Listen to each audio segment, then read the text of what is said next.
John, hey, congratulations for Ida Red. Thank you. Thank you very much. Another great crime drama that you actually presented to the screen. So I guess we'll start off with the easy question. For this film, Ida Red, where the original story came from for you? What spawned it, the idea? Uh, the story came from, we did a movie before this. My producer Jeremy and I, who's my partner in all these things, we did a movie called Body Brokers, which has a pretty heavy social responsibility to the film. It's a true story based about some pretty despicable stuff. So after we finish that, Jeremy and I, after we finish each movie, we kind of sit and talk about what we want to do next and where we want to go. And we both kind of agreed that it was time to try and make a film that was an homage to the movies that inspired us growing up and that made us want to get into this line of work and to making films. And for us, it's 70s, 80s, and 90s action films and crime thrillers. So once we had that conversation, it was kind of off to the races, and I hit the ground running writing the script. What were some of the 70s, 80s, and 90s action films that did inspire you?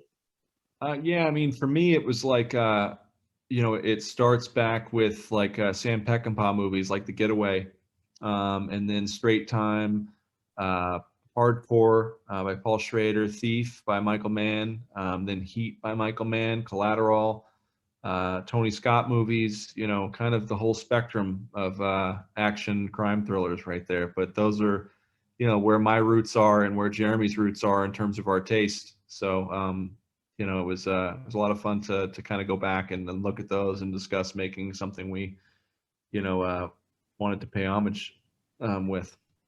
Great, because and anybody who watches Ida Red's going to notice a lot of some of those essence into your films that you put in there.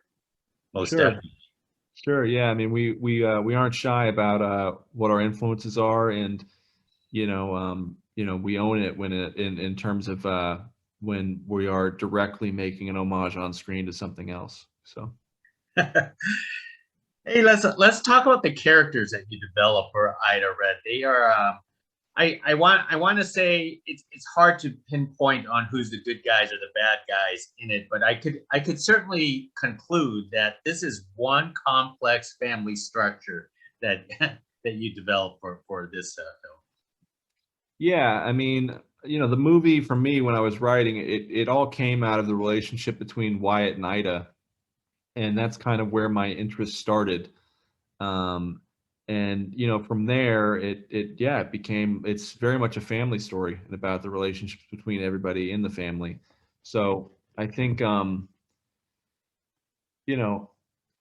more than an action movie, it's a movie about a very complicated family structure. So all right, so it's it's always the love of one son for his mother in prison. Could you talk about, because that's basically the focus on your film, and everybody else is basically side stories, don't you say? Sure. Yeah. I mean, I think it's very clear what the movie's about. It's about a boy who loves his mom and sees that she needs his help, and he does anything he can to do what she asks. So I mean, everything outside of that is a storyline that supports that story, but doesn't exist without it. So one of the storylines that I did actually enjoy was the daughter, who's played by the young actress. I'm trying to remember. The daughter was Sophia Hooper. Yeah, and the daughter is Darla. And could you talk about that, because that storyline is entirely different from all the other character storyline, which tends to go towards more about sort of like a crime streak, but it's for her it's sort of like, it's almost, I want to say, like genetics type of thing that she's going down towards. Yeah, I mean, I had a lot of fun with writing that character, and then also working with Sophia, who's a great actress, and and I think did a great job.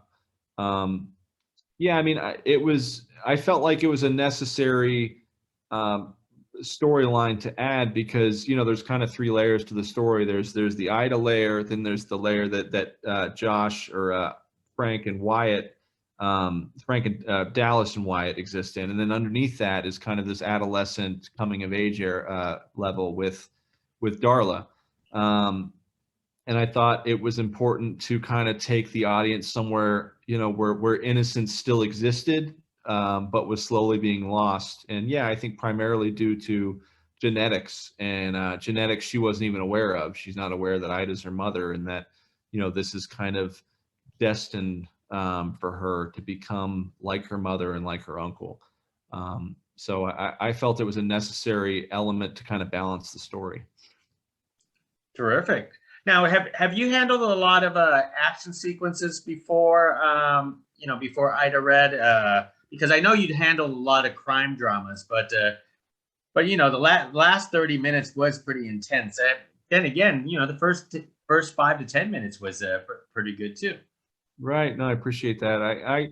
I never handled an action sequence for the scale we were going for. I'd done a previous robbery in a film called Run with the Hunted that turned out pretty well, but it was on a much smaller scale than this was. And I wouldn't say I was intimidated before we did it, but it was uncharted waters for me.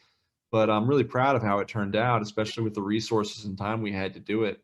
And I'm very much looking forward to doing it again. What was the most challenging part for you? Well, with the action stuff specifically, I mean, it was really difficult to. We didn't have a lot of time, and for the end sequence with the big shootout in the town center, we had about a half a day, about 6 hours. So which in movie time is nothing when it comes to a set piece like that. And then for the opening sequence that you mentioned with the semi robbery, we only had that particular semi truck for 4 hours. So that scene, the opening scene, is actually shot on it's 6 different locations on 6 different days, all pieced together, because we didn't have the semi for as long as the semi truck driver had promised us he'd lend us his car. So it all kind of fell apart, and we had to piecemeal it together. But I'm proud of it, and it taught me a lot about. I'd never had to put together a scene like that where you're matching light, you really understand what you need and you don't need in order to make a scene work. And I learned a lot from it, and but it was definitely a challenge. Now, in all your movies, Tulsa, Oklahoma is your hometown. Tell us about Tulsa that makes it so cinematic for you, and how you could make that actually work. Because when people think of movies, no one ever think of using Tulsa as a set.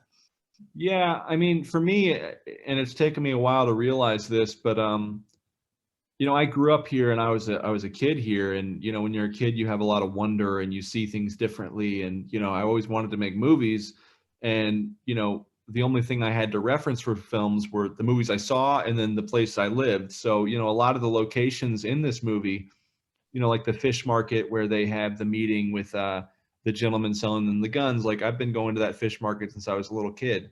That downtown square, my dad used to work there, and I've spent a lot of time in all these places and all these locations. So for me to make it feel cinematic, I don't feel like it's very hard because it's how I've always seen these locations in my head anyway. So, I have kind of a running list of places here that I'd like to put on film and I'd like to shoot scenes in. And I'm, each movie I'm kind of checking them off the list. So. Do you ever have that itch to not film in Tulsa down the road? Yeah, no, I mean, I have not filmed in Tulsa. I filmed Body Brokers. We filmed part here and then part in Los Angeles. And then I just finished a movie called Candyland that we shot entirely in Montana. And I really enjoyed shooting elsewhere. It was really fun for me to kind of have that exercise of being in a totally unknown place and having to put together a movie there. I'm in prep now on another film that we're going to shoot in Tulsa, and I'm very excited about it. But you know, I really just love the process of filmmaking and making movies that you know, I'm not afraid to go try and shoot a film elsewhere. It just happens to work out here more often than not. So, you know, I like to do it.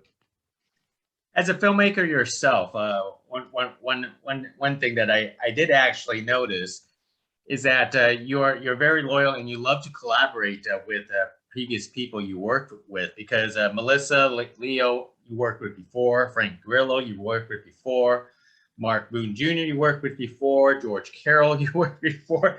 It's a William Forsythe, you worked with before. This is a long list. This film, Ida Red, seems like it was like a reunion of all your previous movies into this film. Talk about that. Yeah, in some ways it was. And you know, I like to work with people I like, and I like to work with people that enjoy the movies that I'm making and that we're making together. And a lot of my favorite filmmakers growing up, you know, it was very much like a drama troupe, you know, and a repertoire of actors that they used and worked with frequently. You know, and for me, you know, I film a lot of my movies here, like we've talked about, and I like using the same actors too, because it kind of creates this world that, you know, when you see an actor from another one of my movies come into another film, like it, you have a relationship with those people already, and you also have a relationship with the setting because most of them have been shot in Tulsa. So there's kind of this familiarity that they kind of feel like they're all of the same cloth in a way. And you know, it's something I admired about my favorite filmmakers, that they did the same thing. So, you know, worked for them. So I figured I'd try it out. Great. And one more thing before I let you go, John. So far, all these films have been crime dramas. Is this just the love of the genre that you tend to be knee deep in? Yeah, I mean, you know, for me, I see a lot of comedy and you know, there's elements of romance in Ida Red, between Darla and the PD character, and you know, I find certain things funny, I guess, that other people don't. But yeah, I mean, I guess the umbrella of crime dramas is primarily what I've worked in. I did just shoot a more of a horror thriller called Candyland, which was a new genre for me that I enjoyed quite a lot. But I try to incorporate other genres into these films, even though, you know, I guess at the end of the day, they are what they are. So, you know, but I love all movies, and you know, I'd love my chance to do a comedy or, you know, something different too. So Well, you do what you do best, and that's for sure. Well, hey, thank you for John for speaking to us about Ida Red, and can't wait to check out your other films, including Candyland. I'm down the road. thank you very much, man. Have a great day. Hey, you too. Thank you. Bye bye.